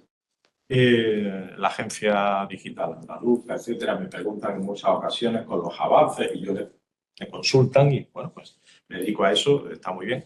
En el norte de Europa, como nosotros, no va mucho más rápido. Y con algo, aquí estamos más estresados porque nos marcamos más objetivos. Ellos van a menos, marcan menos objetivos, lo que pasa es que culminan mejor, cumplen mejor, verifican mejor, pero menos. Nosotros aquí somos más ambiciosos, nos planteamos propuestas y retos más intensos. Y ellos generan menos estrés en una sociedad también que tiene otros parámetros de vida, de trabajo, etcétera, distintos a los. Esto es cultural, no es solo científico. Por tanto, sí, hay responsabilidad patrimonial, ya eso vamos. Ya hay algunas empresas privadas que están en ese escalón, estos son escalones, ¿no? Que están empezando a montar. Por ello decía que hay que organizar los sistemas distintos, los hospitales sin papeles, los centros de control, y yo como paciente podré exigir esa prestación para que mi seguimiento sea real. Y la verdad es que mejora mucho mis posibilidades. Mejora mucho mis posibilidades. Cuando he sacado el anuncio del reloj, Este reloj me lleva a hacer ejercicio, a hacer muchas cosas. Yo no quería hacer propaganda de ninguna marca, que además no utilizo. Sí, en teléfono sí, pero en el resto no en ordenador, no en no sé qué, etcétera. Pero evidentemente podemos marcar, conseguir, etcétera. Y a eso vamos, Por tanto, sí. Pero esto entra en la esfera de las terapias digitales. Es decir, y esto ya hay modelos en Europa, por ejemplo, los alemanes con DIGA y los belgas han hecho algo más y tal. Es decir, hay todo, y aquí en TIC Salud también está, que yo recuerdo cuando estábamos empezamos con lo de LEMsalud, todo aquello, que ahora con Aqua, ¿no? Se está haciendo esto. Que es decir, igual que sigue la validación de un medicamento, pues sigue una validación, ¿no? con evidencia de una terapia digital, que estaría en la esfera que estaba comentando Meritxell. Y tienen una validación clínica. Y entonces, cuando tienes validación clínica, por lo del mercado, entran en un mercado donde pueden ser prescritas y tienen un reembolso. Tampoco están funcionando como un tiro. Yo sé que son alemanes. Es decir, ¿qué quiero decir? Que estamos explorando todos. O sea, todos estamos explorando. Y eso, que puede parecer depre, pues, ostras, esto es la leche. Perquè és que tots estem a la mateixa casilla de sortida. Vull dir, el sud d'Europa, quan anem al nord, ens miren com si fossin nord d'Àfrica a vegades, estamos en la misma casilla i tenim les mateixes... Què vull dir? Que està bé que si lo hace así, pero si está regulado de la otra manera, entra un regulatorio igual que entra un medicamento. O sea, al final son digital therapeutics que entra en el mateix esquema regulatorio. El mismo. Entra dentro del cajón este, pero estamos aprendiendo todo ya. Es que es un tema que parece que no... Claro, aquesta és la idea. No, jo volia recuperar dels diàlegs d'abans, que jo crec que tots dos estàveu d'acord amb una cosa i que jo comparteixo i que volia ressaltar. I és que hem de ser capaços de generar espais per la intencionalitat. És a dir, que és cert que estem en un moment molt trepidant i que arriben moltes oportunitats d'innovar, però que al final, quan estem posant en marxa aquests conceptes, aquests pilots, etc., estem projectant un model mental, un model social, que està molt clara la vinculació entre per què estem fent processos de transformació digital amb decisions de polítiques públiques. Això està ben articulat. Però quan baixem aquestes polítiques públiques a aquests processos i a com operem, i aquesta interoperabilitat que no tenim, i aquesta experiència del ciutadà, i aquest nou model relacional, que seria en su ponència, aquest nou model de relació, aquest nou model de relació que volem entre el sistema i el ciutadà, aquí ho aterrem sense, de vegades, amb aquesta precipitació, sense el necessari esperit, no diria crític, però sí qüestionador, de no respondre a models mentals o models socials que són de quan això es va crear, abans d'ahir, perquè ens estem preparant per un futur que ha sortit avui moltes vegades, que és trepidant, que estem canviant molt, que la societat està evolucionant i està canviant, i estem operant i organitzant-nos de maneres diferents i demanem coses diferents. I en aquest sentit, si no som capaços de crear aquests espais d'intencionalitat amb allò que anem a fer i dissenyar molt bé aquestes intencions i què volem aconseguir, no només com a política pública de descarregar els centres presencials, això està clar, però en clau de model relacional i d'experiència d'aquest professional o d'aquest ciutadà, coses que després a més impacten molt amb la salut i amb el benestar de salut mental i benestar emocional. Vull dir que són coses que hem de cuidar i acompanyar i crec que com a professionals hem de ser capaços de generar aquests espais per implicar-nos de manera més intencional en quin model de relació volem i quin model de delivery, del servei assistencial i ser més conscients del que anem a provar, a pilotar, a tastar i això, per tastar quines hipòtesis on volem arribar. De vegades ens falta això amb aquesta voràgine de noves oportunitats tecnològiques. I no, volies aportar alguna cosa? Sí, de fet, volia no evitar la intencionalitat de la teva pregunta. Molt bo. Perquè, al fons, el que entenc que volies dir és que tot això costa molts diners i qui ho pagarà i la col·laboració público-privada, etc.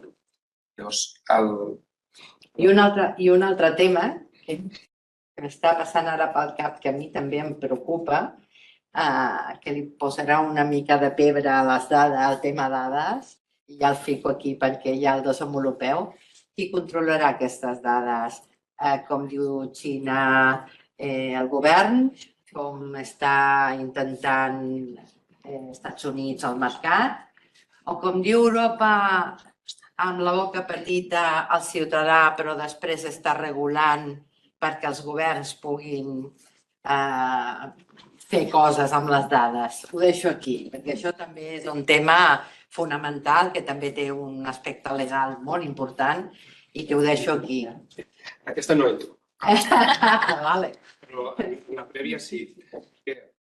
Tot això costa molts diners. Estem disposats a posar més diners com contribuents per finançar tot aquest increment de despesa? I la resposta seria si aporta més valor del que costa, per què no?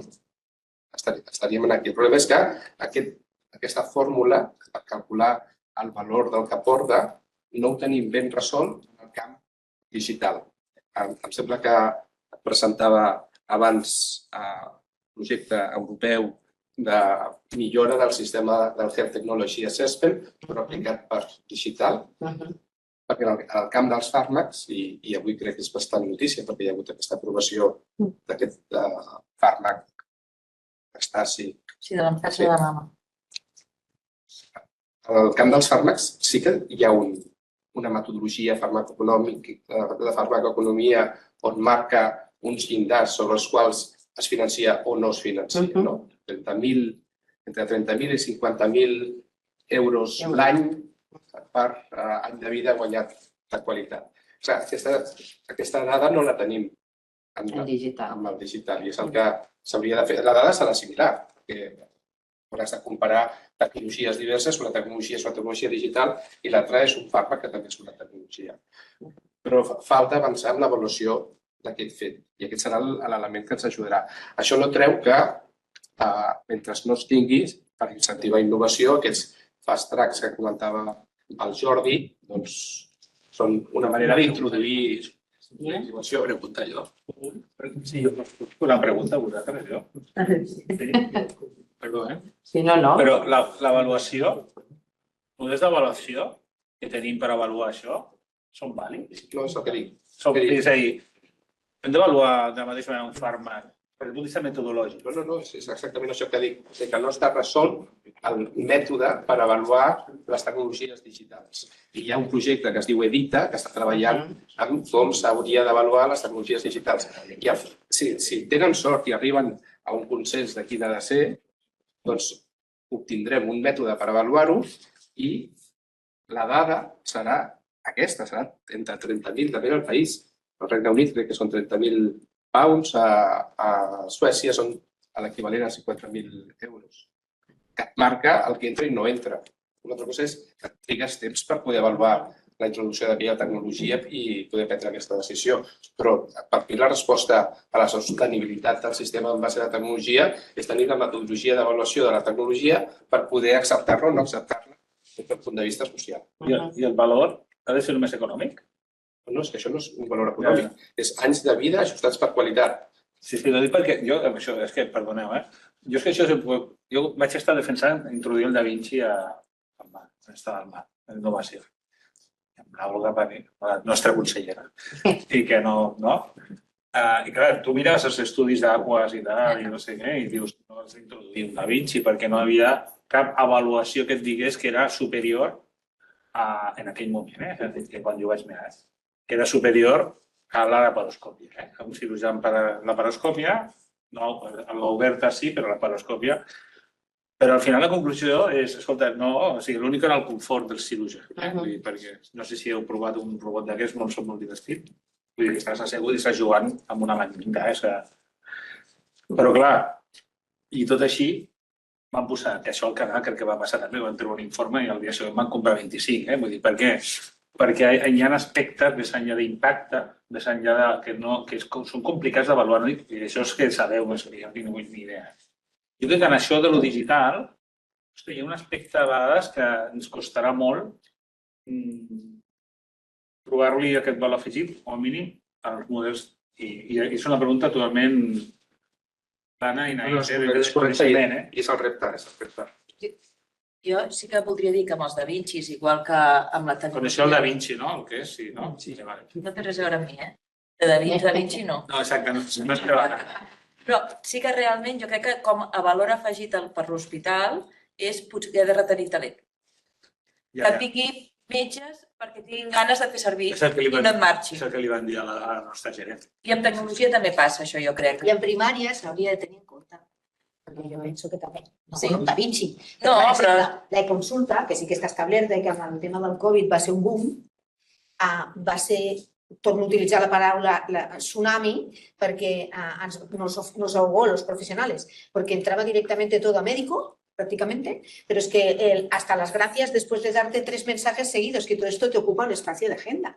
Entonces, claro, yo creo que participando desde abajo en la base en el diseño, igual que hacemos en algunos proyectos, ¿no?, que estamos haciendo de innovación, pero 4 gatos, yo creo que no tendríamos que ser 4, sino todo el sistema el que participara en probar, ¿vale? A lo mejor unos cuantos en una cosa y otra, pero establecerlo como una norma general y que esté dentro y integrado en el sistema de salud, no solamente la visita, ¿no?, asistencial. Y eso habría visionado, habría visto, antes de que se ahogaran y que pues, se desmerece a la consulta, que es un muy buen instrumento para relacionarte con el paciente desde la atención primaria, ahora se ha desvirtuado porque te entrega todo. Entonces, se podría haber visto con el uso desde abajo, yo creo que se podría haber visto que se tenía que hacer el principio de subsidiariedad y a lo mejor en la consulta no tiene que entrar todo al médico, sino que haber perfiles, ¿no? Y que entre, pues, depende de quién, qué cosa, porque si no al final acabamos haciendo cosas que no nos tocaban. I és lo mismo. És dir que... Hi ha 2 temes que m'agradaria a 10 minuts escaig del final. M'agradaria que poguessin també participar altres persones, però 2 punts que ens quedaria, que a mi també m'interessa posar-los aquí, en lloc. Pot ser també per preguntes al públic o per vosaltres. Un és la prescripció social. Ha de ser només de tecnologia, d'apps, o ha de ser també de cultura i hem de formar-nos en tots aquests nivells, no? Això, aprofitant que tu estàs de primària i que la prescripció social vindria molt més també d'aquí. I un altre tema que m'interessaria també veure una mica és el tema de la territorialitat. O sigui, si la transformació digital es pot ara, en aquests moments, perquè parlem de fer-la equitativa a tot el sistema, però hi ha una bretxa digital tremenda en diversos nivells, no? En nivells de població, en edat, en nivells de territori. No és el mateix Barcelona que un poble o una ciutat. No tenim aquesta capacitat encara de fer aquest desplegament. Bé, tenim certs reptes perquè que també podria ser interessant posar-los en lloc. Així una cosa ràpida. Jo el primer, tenir una antropòloga no diré res. Jo faré un tuit molt ràpid. Jo, en això de la bretxa digital, que sí que existeix, però ojo que no és tanta. Tenim una xarxa de 5G brutal. Vull dir que algun poble no té, segur. Però parlem d'infraestructura. Tenim una infraestructura desplegada molt interessant. Després, les estadístiques estan sortint. Sí que és cert que això de les competències digitals de la població, com a tota Europa, va de gent jove, universitària, urbana, i no es troba diferència de gènere en aquestes poblacions. I això passa a tota Europa. Vull dir que no només... I a més hi ha algun estudi que diu que la gent per sobre de 65, nosaltres no estem per sota de la mitjana europea en el tema de l'ús de lo digital. Vull dir que estem com tothom. I l'altra cosa és que això depèn molt del disseny de la solució. I que sí que és cert que l'accés a la tecnologia per un tema econòmic. Això sí que és cert que ho tenim. Això determina, els barris determinen també. Sí, però inclús en els barris, i el Tarragó d'Estilo, com va fer lo de Ciutat Vella, el Diabètics i tot això, poden no tenir papers, diguem-ho així, perdona l'expressió, però tenen un mòbil, tenen un smartphone, perquè és una manera també d'enviar diners a casa. Vull dir que jo sí, en el tuit, és cert, hi ha una certa bretxa digital, però ojo, que també aquí no estem molt pitjor bretxa que d'altres països. Però potser no s'ha d'enfocar dirigir-ho a tot el sistema de salut, sinó, per exemple, a la base de la piràmide sí que tu pots anar, me refereixo a morbiditat, tu pots anar i transformar el sistema a nivell digital i oferir molt a lo que serien les persones sanes i els que tenen malalties cròniques lleus, hi ha per edats o sense edats. Però la part de la piràmide de dalt de tot, on està la gent, jo tinc molts pacients PCC maques, aquests, te juro que molts no puc utilitzar la tecnologia i necessito fer altres coses. Quan jo sea vieja, sí. No, que no saben lo que es un PCC maca. Pacientes crónicos complejos o pacientes con enfermedad crónica avanzada que necesitan atenciones que normalmente están en la punta de la pirámide, ¿no? Que son los que tienen más de 80 años, 85 años. Hay brecha digital, evidentemente, y generacional y todo tipo de brecha. Quizás sí que hemos de dedicar mucho más recursos a transformar digitalmente toda la base de la pirámide y la punta se transforma cuando subamos. Pero no podemos transformar ahora, por ejemplo, las insuficiencias cardíacas, y no digo que esté mal hecho, que está genial, pero muchas veces no te da suficiente provecho transformar lo que sería la atención a la insuficiencia cardíaca, sí ponerle un dispositivo, eso estoy de acuerdo, pero necesitas más que dispositivos, sino dedicar recursos diferentes, ¿no? Que son más persona y humanísticos, ¿no?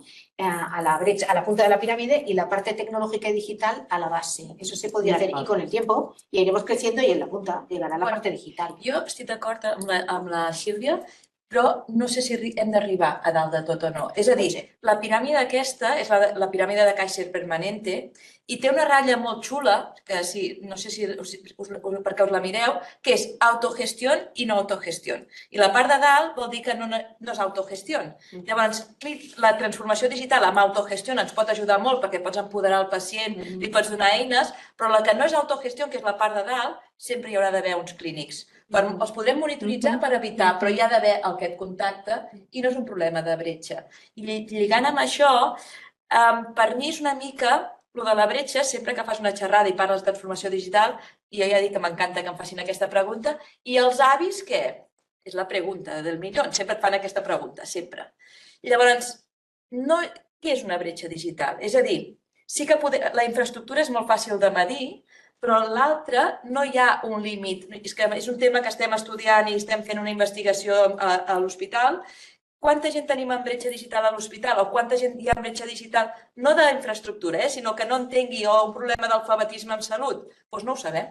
I si tu mires, hi ha alguns, ja vam trobar articles, sisplau, per al tema del temps. Del País Basc i et diu, hay 3 que utilitzen mòbil, 2 que no, però això és bretxa o no és bretxa? És a dir, fa servir tablet o fa servir ordinador és una bretxa o no? I jo crec que no està definit. És una paraula que tothom fa servir. Molt ràpidament. Això molt ràpid. Has mencionat 2 temes. Un, a nivell territorial. A nivell territorial sí que hi ha pressupostos, sí que hi ha projectes dedicats, per exemple, en el cas de social, a treballar a territoris on hi ha un dèficit comparat amb Barcelona, que és un exemple clàssic. I en aquest sentit, drets socials sí que té projectes de teleassistència, etcètera, per treballar específicament a nivell geogràfic. I l'altre tema, que és el de les bretxes, amb els nous models relacionals penso que també la tecnologia i aquesta transformació digital ens ajuda molt a poder, es parlava, de customitzar, personalitzar els missatges i els models relacionals, els dispositius, o sigui, no són bons els mateixos dispositius per tothom. Llavors, en funció del perfil, quin dispositiu, quin canal i quin model relacional és el millor per mantenir fluida aquesta relació entre el sistema i el ciutadà. Jo crec que ens pot ajudar a no parlar en global, d'un mateix nivell de dispositius o d'experiència digital, sinó estar preparats per atendre la diversitat. I en quant a la prescripció social que deies, jo crec que és una cosa que ha de ser comunitària. L'atenció primària podem donar molt, però penso, dius, hem de formar-nos, està molt bé, sempre aprendre, però jo crec que hem d'establir nous rols que ens ajudin a fer la prescripció social de cara a la població i fer una xarxa amb comunitat. No ha de ser el metge el que prescrigui socialment. Jo puc dir que ho necessita, però potser en sap molt més un terapeuta ocupacional de què podria fer servir aquella persona que diu. D'acord, com veieu, tenim aquí un planter de persones i d'excel·lents persones, perquè això també és molt important, de bones persones, tots ells, que els coneixo. i d'excel·lents professionals que ens han aportat moltes coses. Tindríem 3 minuts, 4 minuts abans de tancar, de que el nostre president pugui tancar per alguna pregunta del públic. Sí, jo simplement una apreciació i us volia fer una pregunta. Que ha sortit diverses vegades que això és clar. L'índice 6 és un índice que analitzem la despesa TIC en el Sistema Nacional de Salut. El 2023 és el 1,13%. El 1,13%. Del PIB? No, del pressupost de salut. Del pressupost de salut. Del pressupost de salut destinem un 1,13 a les TIC. Llavors, volia preguntar si coneixeu alguna indústria o sistema que s'hagi transformat digitalment amb un 1,13%. Molt bona. La respuesta ya la sabes. Ya la sabes. O alguien lo duda. Ho saben les darreres. O sigui, no és... Ha sortit diverses vegades que això és car. Estem destinant un 1,13%. No, jo dic que guardar, tu saps que guardar les dades té cost. Té cost, sí. Té cost. Una altra cosa és que has de destinar diners amb això. Tens tota la raó, però això, el health policy no només de Catalunya, sinó d'on toqui, haurà de decidir en algun moment no només si destina més diners a la digitalització, sinó a generar espais, no el sandbox des del punt de vista dels informàtics, sinó sandbox des del punt de vista de provar coses noves, allò, muntar un living Las Vegas y dedicar-li recursos allà per provar i després traslladar-lo i fer-lo escalable. Living Las Vegas donde se puede fumar i... Bé, doncs crec que han sortit forces coses per alguna pregunta més que vulgui. Un comentari. El tema que heu tret abans de les dades, que veig els dos punts de vista, i jo mateix recullo les dades i tot això. Jo crec que també hi ha un altre punt a tenir present, que és que pot expandir el coneixement clínic. Perquè,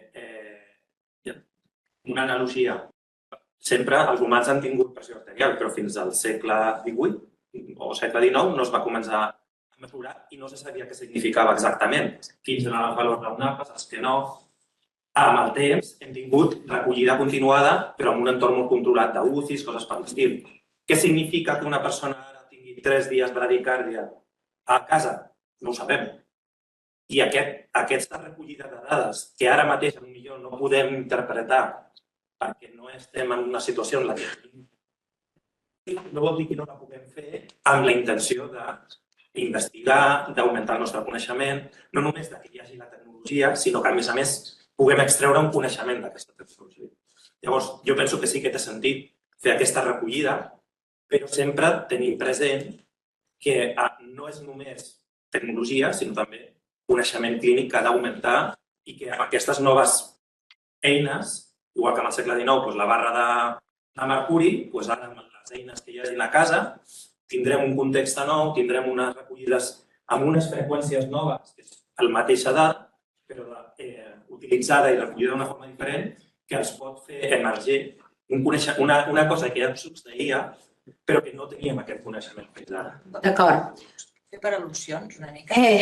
Tenim res, hem d'anar tancant. Simplement dir-te que estic totalment d'acord, però això és una indicació diferent. És a dir, li has d'explicar al pacient que ho vols per l'altre. I, bueno, simplement per tancar, dir que una altra vegada el tema de les dades és un tema candent i que ha quedat sense resposta perquè ningú s'ha mullat el tema de qui controlarà aquestes dades. No he tingut temps. Sí, tu t'has posicionat dient jo no entro. No. Sí, és veritat. Però no en aquell moment. És per la propera sessió. Que aquest és un tema també fonamental per al client, perquè m'agrada parlar no de pacients sinó de clients, perquè en realitat estan utilitzant un servei. És fonamental per al client, fonamental per al professional també, perquè això determinarà aspectes també legals i professionals i per les persones en general.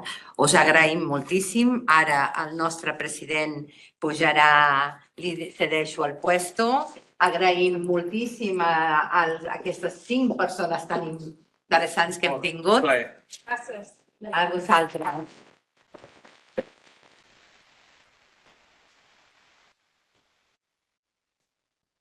Aquí mateix? Sí.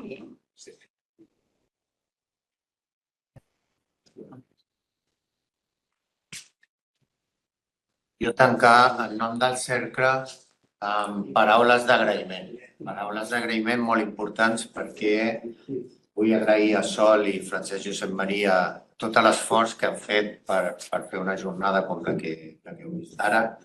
Vull agrair a la Societat Catalana de Salut Digital el fet d'haver fet aquesta activitat conjuntament i donar-li les gràcies als ponents que han participat. No tendría palabras, profesor, para darle las gracias por su ponencia. De verdad, pedirle disculpas por el tiempo, porque ha sido, yo creo que en nombre del auditorio, nos ha sabido muy mal ver pasar esas diapositivas de forma tan rápida, porque creíamos que detrás de cada una de esas diapositivas había un gran conocimiento. Nos ha quedado una sensación de desamparo, de decir, todavía podríamos haber aprendido. Yo creo que en nombre de todos los ponentes, muchísimas gracias por su ponencia. Me quedo me sería imposible resumir todas las ideas, tanto suyas como del resto de ponentes.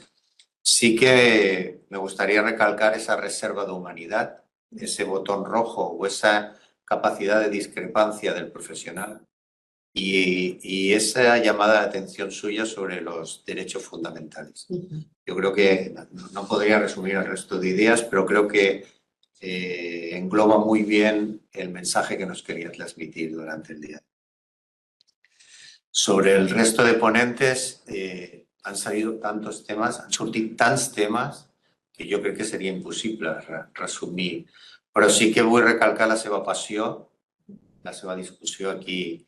Jo crec que Cristina ens ha portat la visió de l'administració, aquesta atenció integrada a salut i social i com està repercutint, no? I una idea seva també crec que és molt important, és garantir que realment cobreixin necessitats reals. O sigui, jo crec que aquest és un punt molt important. De Meritxell, doncs, aquesta implicació dels professionals, jo crec que és un missatge molt potent per part seva. Del Tino, els seus 3 pilars que ha recalcat i que són molt importants, que és la millora en l'accés a les dades de salut, a l'ús secundari de les dades que s'han de donar i millorar la interacció. Jo crec que és un missatge molt important i com s'està desenvolupant a nivell europeu. Del Jordi, doncs, aquests processos, aquesta gestió dels processos i aquesta crida d'atenció sobre aquesta bretxa digital, la bretxa digital, és a dir, hem de reflexionar sobre ella, què significa i realment quin impacte té sobre els nostres pacients. I de la Sílvia, doncs, jo crec que l'ha dit un parell de vegades, però crec que és important aquest concepte de tsunami que ens està arribant als professionals.